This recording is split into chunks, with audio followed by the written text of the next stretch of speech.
பேராசிரியர் குலப்பராசு அவர்கள் இன்பம் ஒருவருக்கு இரத்தல் இறந்தவை துன்பம் உறாவரின் என்று ஆயுமாறு அன்போடு கேட்டுக்கொள்கிறேன். அனைவருக்கும் வணக்கம். இந்த குறளை பற்றி முதல்ல சொல்லிட்டாங்க. இருந்தாலும் இது ஒரு சிக்கலான குறள் தான். எனக்கும் அவ்வளவா பொருள் தெரியல. இருந்த சொல்லிடுவாங்க. நான் பொருளை நேரடியா பொருளுக்கே வந்துடுறேன். இன்பம் ஒருவருக்கு இரத்தல் இறந்தவை துன்பம் அறாவரின். இதுல நான் முதல்ல உரையை படிச்சிடுறேன், அதுக்கப்புறம் விளக்கம் சொல்றேன்.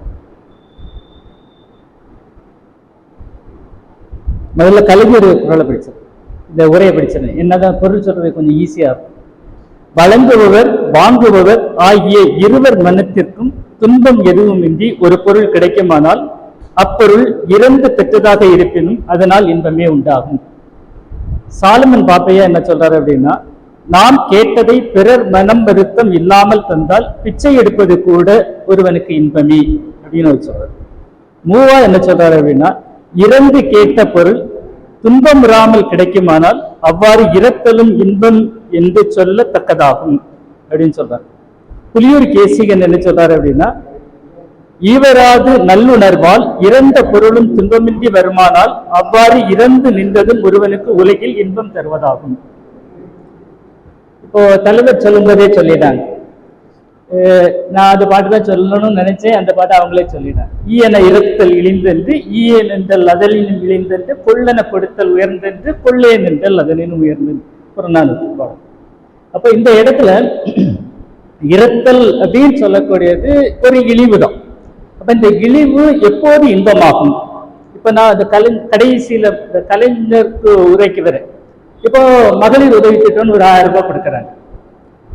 இப்போ அது நம்முடைய வரிப்பணத்துல இருந்து கொடுக்கறது தான்.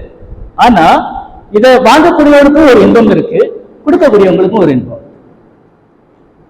இதை சொன்ன ஒரு ஈஸியா புரியும், அதுக்காக அந்த திட்டத்தை சொல்லு.